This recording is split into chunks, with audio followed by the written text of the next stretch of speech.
Bem-vindos a mais um Datalogando. Hoje eu estou aqui na Liga Consultoria com Sérgio Tofstedt. Ele é CEO da Liga Consultoria Europe e também um dos sócios da Liga Consultoria aqui no Brasil, certo, Sérgio? Sim, Bruno. Então tá Sim. certo. Obrigado. Sérgio, seja muito bem-vindo ao Datalogando. Obrigado. Hoje o nosso assunto vai ser muito focado em monetização com Big Data e também business em Big Data, que o Sérgio é um dos especialistas nisso, além de ser também professor na USP e em diversas outras escolas aqui no Brasil e também na Europa. Sérgio, vamos lá então. Quem que é o Sérgio e como foi a história da Liga até aqui? O Sérgio Tofstedt. A Tofstedt. vida me levou para trabalhar com dados por ter esse sobrenome com poucas vogais. Né? Sérgio Tofstedt é uma pessoa que está há 25 anos trabalhando com Analytics. Certo. Eu me considero um dos avós, e o cabelo e a barba são outras coisas, mas me considero um dos avós desse tipo de utilização de tecnologia.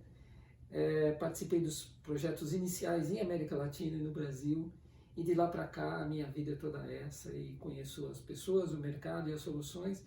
E mais recentemente, cerca de 5 anos atrás, fui convidado para ser professor no programa de extensão da USP, que tem um curso de MBA e também pós-graduação, e a minha disciplina é Business em Big Data.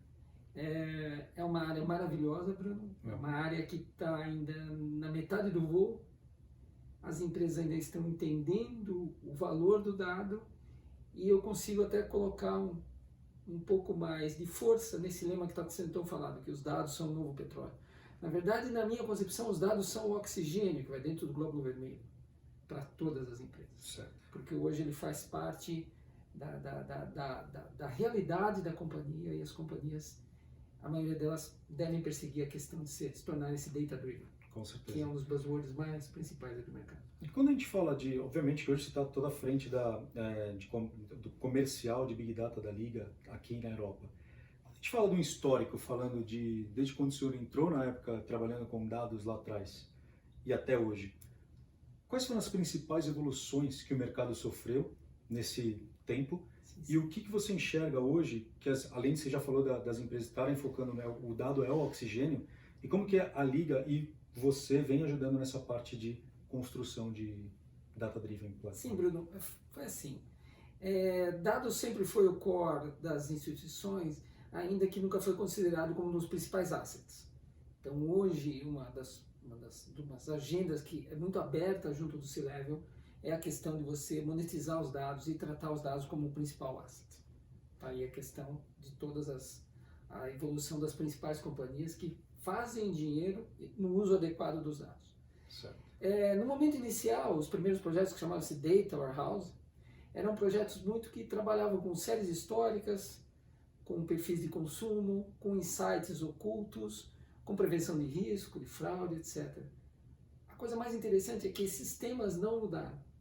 Os resultados estão muito mais profundos, muito mais consistentes. Certo. E o que mudou em tudo isso? Além do apoio da tecnologia, foi criada mesmo uma comunidade de pessoas analíticas. E essa comunidade de pessoas analíticas é uma das grandes partes do negócio. O que a minha empresa faz? A Liga, além de fazer um investimento contínuo em reciclar pessoas, profissionais, conhecimento, nós temos uma academia de formação aqui, nós temos um plano de carreira muito consistente, a gente tem parcerias com as principais empresas do mundo, a maior delas agora é com o Google Cloud. Somos o maior parceiro da América Latina em termos de analytics para Google Cloud, performando já grandes projetos.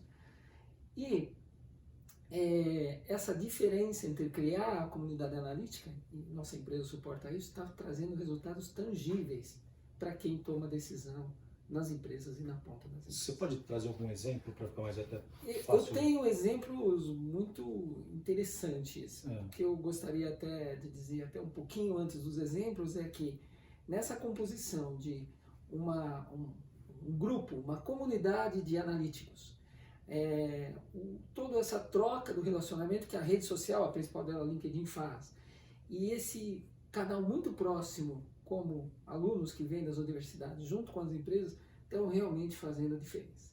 Então hoje isso trouxe para quem paga os projetos uma segurança muito mais adequada, uma segurança de fato de que o projeto vai tirar o resultado. Certo. Falando dos exemplos, né?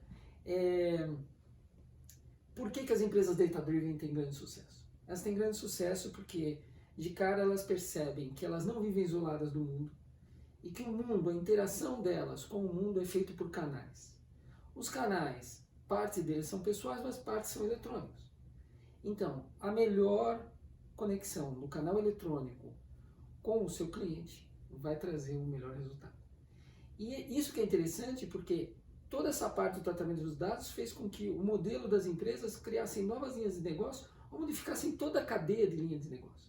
A Apple tem um caso fantástico, que é onde, quando você começou a baixar as músicas pelo iTunes? Pelo iTunes, o iTunes não era um centro de receita. Sim. E foi um dos centros de receita que mais rapidamente explodiu na receita da Apple. O iTunes virou um ecossistema hoje da Apple, se Isso, for ver. Hoje tudo você faz pelo iTunes. Né? Isso. Em algumas aulas a gente comenta o case do Canvas da Apple e o iTunes aparece lá como uma coisa muito estruturante. E o interessante é isso. A empresa, por acaso, investiu tanto para fazer isso? A empresa, ou seja, era um tipo de um asset que ela já tinha a capacidade de utilizar e distribuir aos clientes. E esse asset, da forma mais adequada, sendo distribuído, sendo utilizado, transformou numa imensa linha de receita, linha de negócio.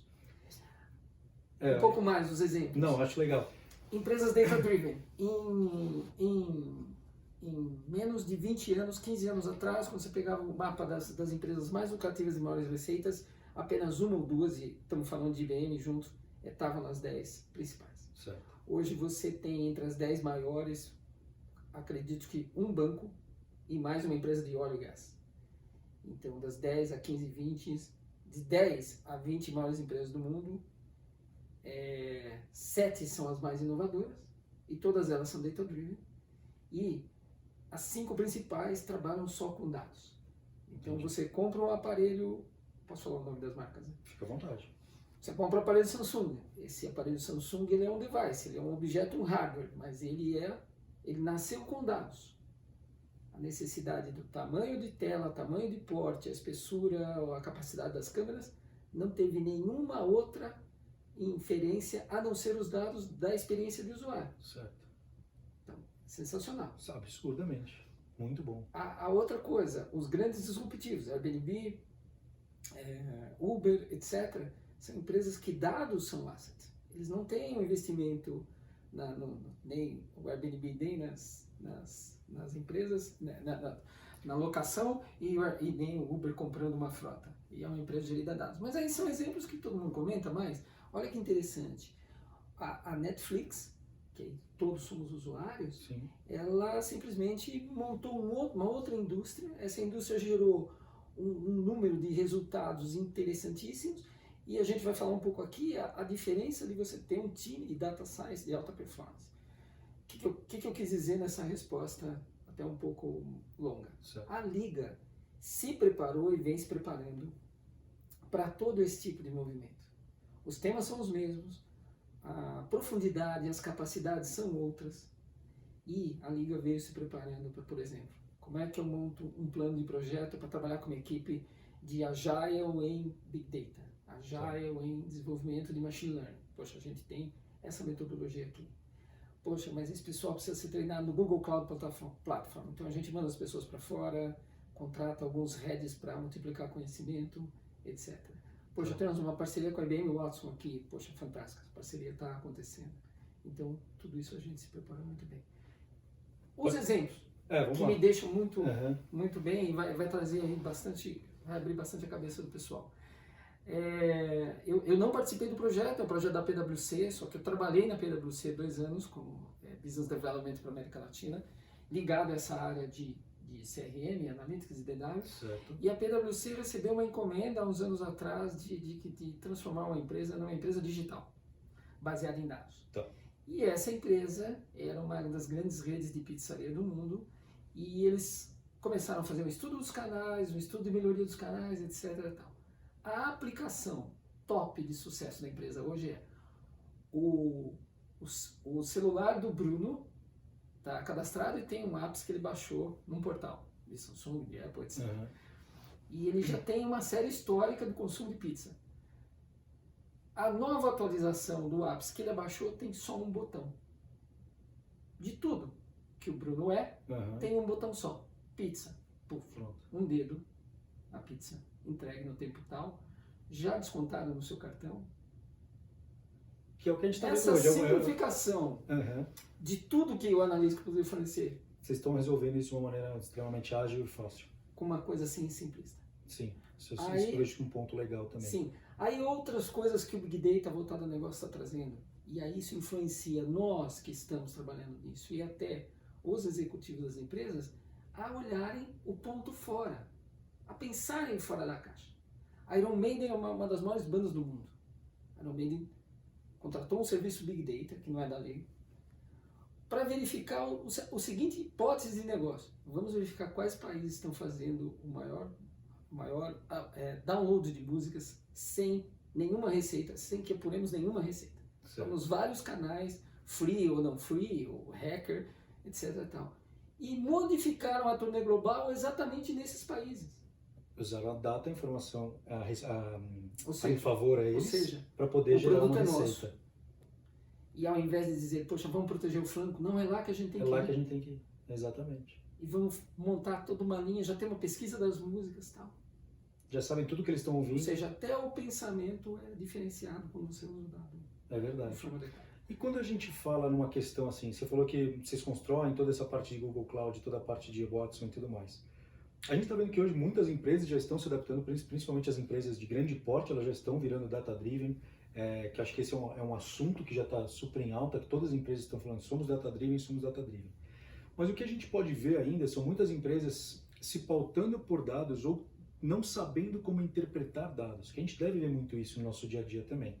Como essas empresas que são, não vou nem falar de empresas grandes, mas empresas médias e pequenas, vocês ajudam também, ou como você vê uma possibilidade dessas empresas se tornarem data-driven num curto e longo prazo? Então, uma ótima pergunta, Bruno, porque a resposta é, hoje sim, é possível, a partir do momento que o board da companhia decida que a empresa torne-se data-driven, ou que crie uma nova linha de receita, uma nova LOB baseada em dados, as barreiras já não existem. Certo. Por quê? Porque a tecnologia hoje viabiliza. Não tem Você dúvida tem disso, a né? capacidade de processamento, a capacidade de plugar peças que vão te trazer a informação de forma mais adequada, Tá. num conceito para gerar resultados, quase que é um ciclo muito curto. Mas as pessoas Mas ainda o ciclo têm, muito curto precisa de especialistas. elas têm a visão que ainda pode ser muito custoso esse processo de transformar a informação em dados e relevância para a O empresa. processo é custoso somente quando o dado é tratado como nos 10 anos atrás ou 15 anos atrás. Era esse ponto que eu Qual queria é chegar. a fotografia da maioria das empresas no Brasil e algumas fora? E o Brasil está bem adiantado. Nós somos case de excelência em muitas aplicações de business intelligence e agora até em big data. Qual é a fotografia? A fotografia é que eu tenho um motor, um core da companhia baseado em sistemas que trabalham com informação analítica. Então, uma grande empresa de varejo brasileira, uma que vende chocolates, etc., que a loja é toda bagunçada, você entra, tem chocolates, depois tem videogames, é o nome de uma loja. Uhum. Eles trabalham com a janela, processam os dados todos os dias e perdem algumas informações muito relevantes para melhorar o tipo do business. E aí você vai chegando no detalhe e vai notando que tem um DBA e meio na empresa. Tem um DBA e quando o cara sai de férias o outro olha. E quem tem, mesmo que tenha tudo sistêmico, esse DBA, uma pessoa como se fosse o Sérgio ou o Bruno ou o Sérgio, tem um mapa dos dados da companhia. Se essa pessoa morrer, a empresa vai entrar num sério problema. A documentação que essa pessoa criou é meio que uma caixa dela, é o gênio da montanha. E como isso é muito permeado ao longo das empresas, esse mapa dos dados e essa curadoria dos dados não está muito bem definida. Uhum. Então, clientes nos procuram para fazer essa curadoria dos dados, a governança, etc., porque é muito importante. E quando se quer dar um novo passo, e aí fica custoso, você nota que, por exemplo, cada empresa, na média, o grande, tem 4 cadastros. Tá. Então, e por que 4 fontes? E por que aconteceram 4 cadastros? Tá. Ah, não, 4 cadastros ou 4 fontes de cadastro? O Bruno é 4 pessoas. Ah, entendi. Eletronicamente você tem 4 registros. Certo. Por que aconteceu isso? Porque as linhas de negócio não podem esperar. Uhum. As linhas de negócio não podem esperar a reestruturação, a reformatação. Como sabemos que é difícil trocar a turbina em voo, mas é possível, em alguns projetos a gente começa com uma coisa muito estruturante. A gente faz um assessment Esse assessment a gente pode chegar até no nível da modelagem dos dados, a gente aponta questões como qualidade de dados, né? E aí montamos um primeiro round de Master Data Management, ou seja, montar um projeto de MDM Tá bom. que crie o dado mestre como uma coisa estruturante. Certo. E a partir daí você monta todo o prédio em cima. Então, ou seja, preferir pegar os 4 cadastros do Bruno e trabalhar isso no meio do caminho do que esperar arrumar toda a turbina, arrumar todo o processo para poder... É um tocar. projeto paralelo que finalmente o Bruno vai ser o Bruno e o Uhum. Sérgio vai ser o Sérgio Topf, não vai ser o Sérgio T, o Sérgio Topf, não vai... Entendi. Isso é importante. E nós, do lado de cá, vemos isso em todos os clientes, Tá. ou nos principais. Uma outra coisa muito interessante, falando dessa história, né, que eu acompanhei, durante quase 20 anos, Analytics, Big Data, BI, sempre teve um sabor, uma cor. Porque houve um push dos fornecedores. Com certeza. Então o meu é vermelhinho, o meu é azulzinho, o meu é verde, são as cores das companhias de software, né? E existem aquelas aberrações que impedem que a empresa tire um grande resultado. Vou dar um exemplo real. Tá. E sem nenhum problema, tenho amigos, já trabalhei inclusive na empresa. A PeopleSoft era uma empresa que não era da Oracle. A PeopleSoft sempre foi especialista em RH. Mas em RH no ciclo OLTP e também uma partezinha de BI. Tá. Só que quando você adquiria a solução PeopleSoft, vinham 5 ou 6 relatórios flat de BI. O que aconteceu? Empresas que compraram PeopleSoft, depois a Oracle sendo dona do portfólio, simplesmente colocaram aqueles relatórios voltados ao RH para cuidar de vendas, logística, sistemas, ou seja, tudo em BI, mas fazendo as partições das áreas de negócios com um engine, um modelo de dados que foi criado para RH. Estou citando um caso real, mas tem outras aberrações. E nessas aberrações a empresa investiu dinheiro, investiu tal, e nós, na área de serviços, a gente está muito tranquilo e feliz com toda a janela de negócio que a gente tem por mais 15 ou 20 anos, já que estamos em evolução. Por quê? Porque não existe greenfield em Analytics e BI. Qualquer empresa, você tem 5% só que não utiliza nenhum EIS, nenhum relatório Excel ou nada. Mas o nível de satisfação das soluções ainda, ele passa dos 70%. Já foi mais, mas o nível de satisfação é. E por quê? Os nomes dos ofensores. Push dos grandes vendors, gente despreparada, pré-IPOs, cria um Big Data, cria um Data Lake, porque eu vou para IPO. Certo. Entendi. O da moda agora é inteligência artificial. Então eu tenho que ter inteligência artificial e algumas, Bruno. Então, simplesmente fazendo de uma forma, num chatbot, o mesmo descrição que você ouvia no URA do telefone. E aí uma empresa pega aquilo, põe numa caixinha e fala, tem inteligência artificial. Quem pagou o projeto está recebendo um URA. Ou um avatar aí famoso no mercado de uma companhia aérea, que você entra lá e o avatar todo eletrônico, quase uma pessoa, e fala, eu estou aprendendo, me desculpe, poxa, mas aí você entra 3 meses depois e o avatar está aprendendo aí. Porque eu tive algumas discussões passadas também falando sobre esse ponto de inteligência artificial, sim, que muitas vezes ela acaba sendo uma árvore de decisão. Sim. Não acaba sendo realmente uma inteligência. Sim. Então ela entra muito nessa questão, sim, também. Sim. E eu acho que é um ponto super relevante que você está falando. Pode continuar. Lógico. Mas gostaria de falar de alguns outros exemplos que eu sempre costumo falar nas aulas e que me saltam aos olhos, né? E aí a gente consegue focar na questão Data Science. Empresas que estão, Bruno, fazendo Data Science de alta performance, elas estão praticamente 2 passos à frente das outras empresas. Porque primeiro que Data Science não é uma pessoa só, é uma equipe. Exato. São tantos os conhecimentos, inclusive os americanos falam até um nome que eu não sabia que existe, é o Jack of all trades, que é o pau pra toda obra. Eles chamam assim? Então existe um job description com Jack of all trades. E esse pau pra toda obra faz N coisas, assim, com estatístico, com matemático, com visionário, com aquele que faz o storytelling, mas uma equipe de alta performance em ciência de dados muda todo o cenário. Vamos falar do caso da Wendy's, e quem já ouviu me perdoe, mas é um caso muito interessante, porque a Wendy's tinha uma percepção, como rede de fast food, que a distribuição geográfica das lojas canibalizava, havia canibalização de receita entre as lojas, e estava muito no geoposicionamento das lojas, e eles fizeram primeiro um grande data lake Big Data e fizeram uma primeira análise. Isso lá nos Estados Unidos? Nos Estados Unidos, tá. Na região da Flórida. Descobriram que algumas lojas tinham receita abaixo do objetivo de negócios, algumas lojas estavam um pouco inchadas e que elas tinham uma proximidade, então começaram a fazer algumas modificações. Lojas dentro do shopping começaram a fazer entregas que não faziam, pelos sistemas de correr, das coisas de serviço de delivery. Uhum. Algumas lojas foram fechadas, outras foram reposicionadas assim, tipo, ao invés da entrada de um condomínio grande, foram colocadas na saída, porque entenderam que tal. E essa primeira discussão fez um savings assim para a companhia na casa de 28%. Nossa. Boa.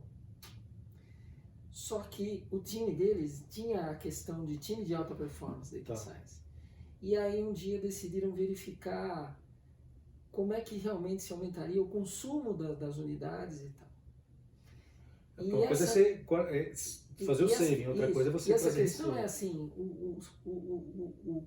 a questão de aumentar o consumo era realmente a facilidade de, na hora que você tenha fome, certo, comer de forma mais rápida exatamente aquilo que você quer. Então, a equipe de síntese de dados. Mas aí o meu conselho para que tenha equipe de síntese de dados é que ou você tem um líder, ou você tem uma hipótese que lidera. É um bom ponto A também. hipótese de negócio faz toda a diferença. Certo. Então, a questão-chave que o líder da Wendy's para ciência de dados colocou foi: quantos quilômetros uma pessoa está disposta a se locomover para comer um hambúrguer? Nessa questão-chave foi feita toda uma análise geográfica de geoposicionamento, de portfólio de oferta, e tiveram um lucro maravilhoso. É mesmo. Só com a inteligência de data science que eles colocaram a hipótese Não, uma hipótese de negócio. de negócio. Super interessante. Né? Sérgio, agora uma pergunta curiosa também. Você já está em Portugal há quanto tempo já fazendo esse processo? Sim, 2 anos. 2 anos você já está em Portugal. Estamos no mercado. Obviamente você teve a vivência total do Brasil e agora você assumiu a Liga lá em Portugal. Primeiro, por que a Liga foi para lá? Porque assim, a gente sabe que Portugal hoje está se tornando um polo de tecnologia, de startups, incentivo de governo e tudo mais.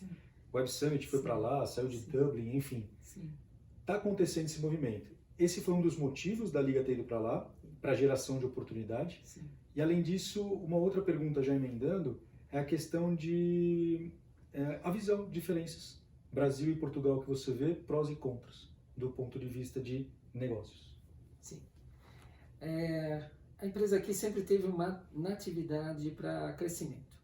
Então fizemos algumas análises e descobrimos que, dado o incentivo que o governo português dá para empresas entrantes, para que criem produtos com áreas de pesquisa e desenvolvimento em Portugal e que esses produtos possam ser comercializados no redor do mundo. Certo. E empresas como a nossa, que tem uma alta vivência, trabalhando com grandes contas no nosso portfólio, a gente atende os grandes bancos, as grandes empresas de varejo, as grandes empresas de serviço, nós notamos claramente que existia uma oportunidade não para atender só o mercado português, mas que a gente fizesse aqui uma ponta de lança para atender um mercado de 363 milhões de pessoas, que é a comunidade europeia toda. Como as regras são basicamente iguais, algumas diferenças de impostos, mas as regras muito iguais, muito consistentes, decidimos dar o primeiro passo e lá fomos. Né? E aí aos amigos que também são empreendedores e que vão buscar esse mercado. É necessário um belo, assim como nós fizemos, um belo estudo prévio. Os fatores culturais, a Europa realmente é uma junção de países, então os fatores culturais são muito importantes para a atuação. E a empresa tem que ser muito assertiva na qualificação dos recursos que estão indo para lá. Os brasileiros são muito bem vistos, os técnicos brasileiros, em especial em Portugal, mas é um mercado que está mapeado e que você tem que realmente mostrar a diferença. Entendi. Uma das coisas que de cara saltou aos olhos é assim, a referência de Portugal e de alguns países da Europa não estão muito ligados ao que acontece no Silicon Valley ou nos Estados Unidos. Você chega em São Paulo, você está meio que respirando todo o ar de tecnologia que tem nos Estados Unidos. E lá não? Lá tem isso está numa escala muito menor. É mesmo? Portugal e mesmo em alguns outros, e aí você vê alguns destaques como Alemanha e França, mas E quem lidera isso na Europa hoje? Que país, assim? não é bem uma liderança, é que assim, os cases, as informações, elas estão muito mais voltadas a experiências locais de Europa. Entendi. Não é como aqui que a aplicação, o patinete saiu no dia 0 na Califórnia, no segundo dia está em São Paulo. Ainda que patinete não é um bom exemplo, que também foi para Lisboa muito rápido, para Madrid, etc. Mas essa velocidade entre a comunicação entre Silicon Valley a tal ponto assim, hoje o IDC, os eventos do IDC na Europa são mais fortes do que os do Gartner. É mesmo? Então, hoje para você estar muito bem referenciado. E aqui a gente se pauta muito em Gartner, né? É. Não, eles têm uma agenda completa, estamos sempre lá. Mas é isso. O que esperamos fazer lá? Já estamos fazendo. Estamos com ótimos consultores, estamos fazendo projetos muito interessantes. Estamos levando agora o nosso conhecimento de projetos em Google Cloud. A Liga foi a que fez a primeira migração parruda e 100% de um ambiente Teradata para um ambiente do Google Cloud. Nós fizemos isso dentro do Walmart. É recente, é um projeto local aqui no Brasil. Ah, vocês fizeram aqui, não lá? Fizemos aqui. Tiraram o Teradata e colocaram tudo em cloud? Tudo no cloud do Google. Nossa. E aí toda a operação das lojas, tudo tal, temos isso. O projeto está sendo faseado. E estamos com bastante, estamos bem felizes. Legal. Sérgio, agora uma última colocação só para a gente finalizar. Monetização de dados. Monetização de dados. Que eu acho que esse é um ponto super relevante também, que você tem uma expertise super legal para a gente falar isso. e Contar poder para vocês compartilhar como um nasceu. pouco. O sucesso ele considera um sucesso em conhecimento, tá? O sucesso vem pela sua dedicação, pela sua vontade, pelo amor, a paixão. Eu tenho paixão a dados. Né? Vocês terem uma ideia, o nosso mascotinho aqui, que uma empresa de marketing fez pra gente, é o Soul Liga, que porque é a alma da Liga. Né? Nós temos paixão por dados e eu amo isso que eu faço. E eu fui um executivo de contas que trabalhava num produto que foi um dos primeiros da camada de ETL, visualização, era um produto da Prism Solutions, e o Brio era o front-end, que depois se tornou Hyperion e Oracle, e nós fizemos algumas primeiras vendas, como Caixa Econômica Federal, BCP, que não existe mais, e o principal delas o projeto do DW do Unibanco. Ainda era o Unibanco, e foi uma composição da empresa que eu trabalhava, da PwC, que é a PricewaterhouseCoopers, e mais um pouco da IBM, como fornecendo algumas coisas de hardware e bancos de baixa plataforma, etc. Fizemos o DW do Unibanco. Naquele tempo, um consultor veio para o Brasil e ele ficou 2 ou 3 meses aqui e ficamos amigos muito próximos. O nome desse consultor é Douglas Laney. Se vocês olharem aí, rapidamente no Google, vocês vão ver que Douglas Laney criou, 10 anos depois que ele ficou meu amigo, o conceito do Big Data dos 3 Vs. Então esse cara é o criador dos 3 Vs do Big Data. Fala quais são os 3 Vs. Os 3 Vs. Big Data caracterizado por grande volume de dados, grande variedade de dados e que necessita de colher resultados com uma grande velocidade. Você pega uma miríade de dados, todos eles estruturados, não estruturados, e você precisa fazer um input de uma query e na questão de segundos ou nanosegundos você tem isso ali real time, isso é o Big Data. Né? Douglas é meu amigo, é uma pessoa que é brilhante, é genial, sou amigo pessoal dele, ele além de criar o conceito do Big Data, nos últimos 2 anos ser até um VP do Gartner Global, ele escreveu um livro chamado Infonomics. Infonomics é a nova economia do mercado, que são economia baseada em dados. Eu sou o revisor do livro, sou o único revisor não nativo de língua inglesa do livro. Essa eu não sabia. Eu sou o revisor, está lá. Que legal, parabéns. Os acknowledge lá, obrigado, acknowledgements. E continuamos mantendo essa proximidade. Hoje eu também faço alguns trabalhos consultivos de orientação à monetização. E a monetização, pessoal, é o nome do jogo.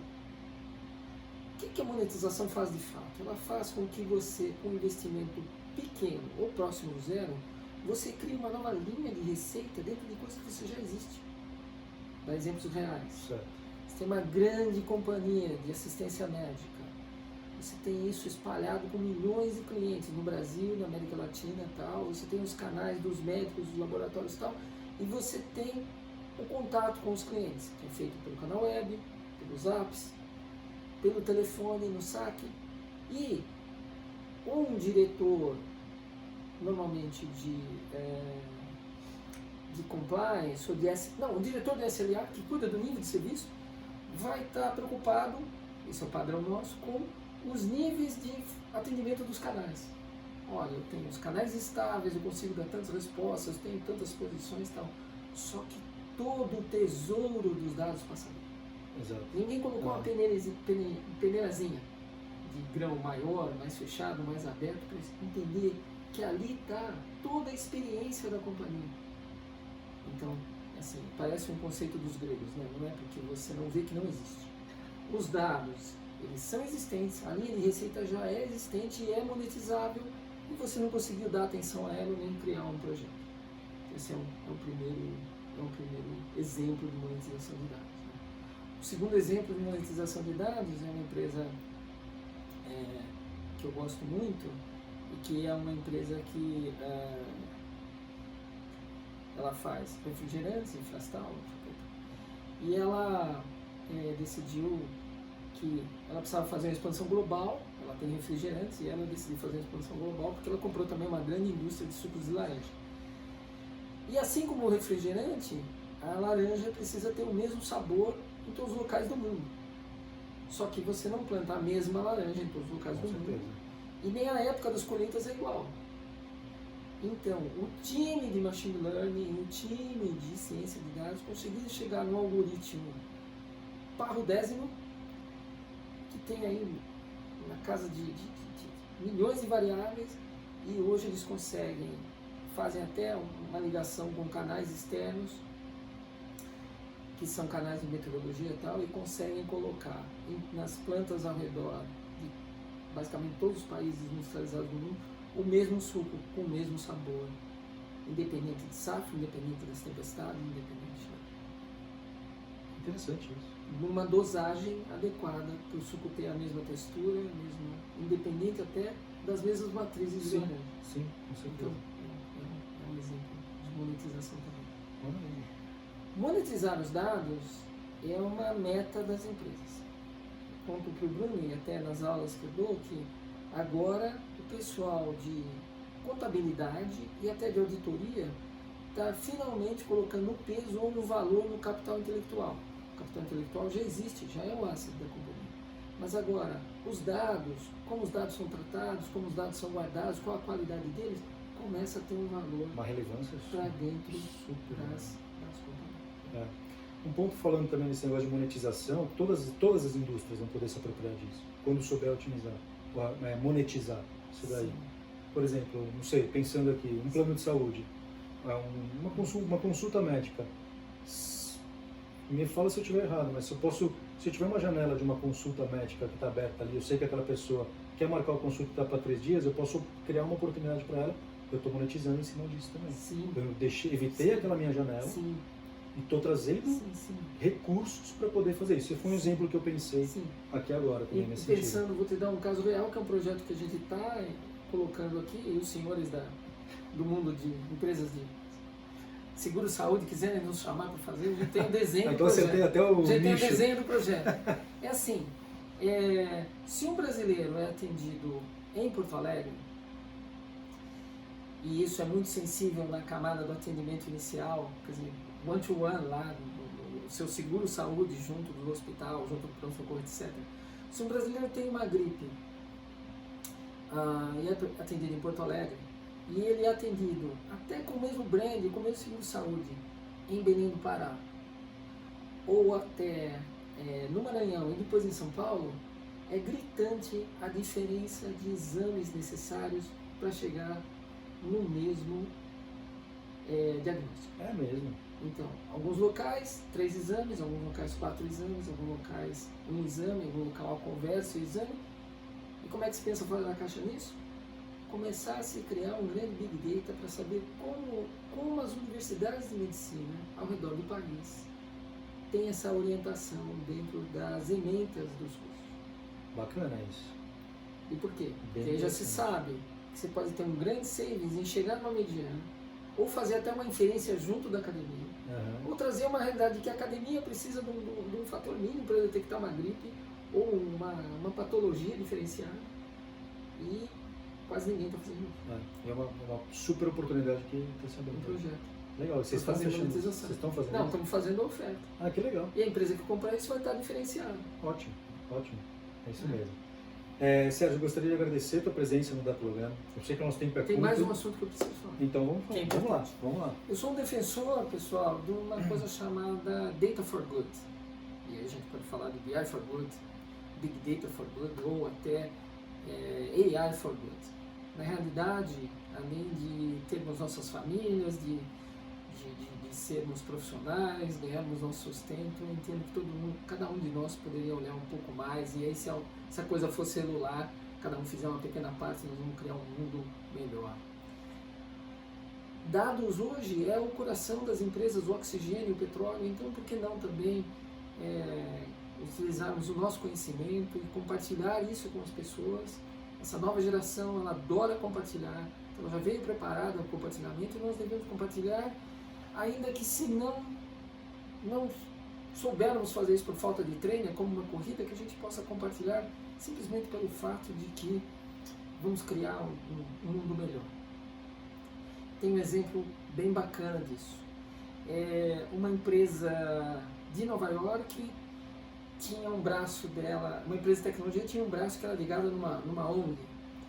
E aí eles fizeram um projeto, essa ONG, que foi vendido para a Prefeitura de Nova York, no Departamento de Segurança Social, que é um projeto para prevenir que pessoas tornassem-se homeless.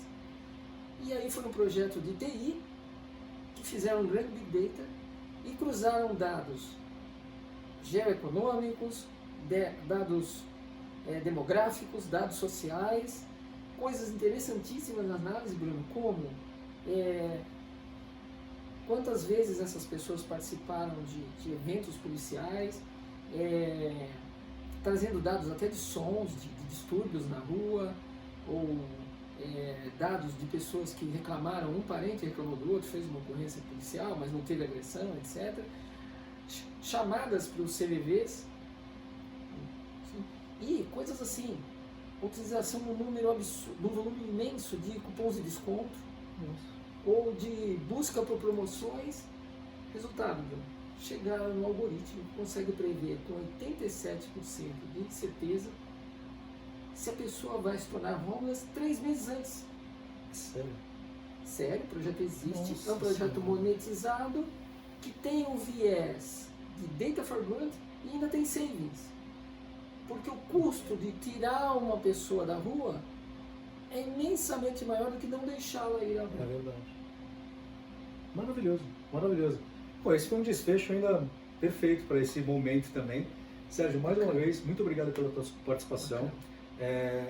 Esse vídeo vai estar no YouTube. Também quem quiser puder acompanhar no Spotify, também está lá. Obrigado, viu, gente? Obrigado, grande abraço.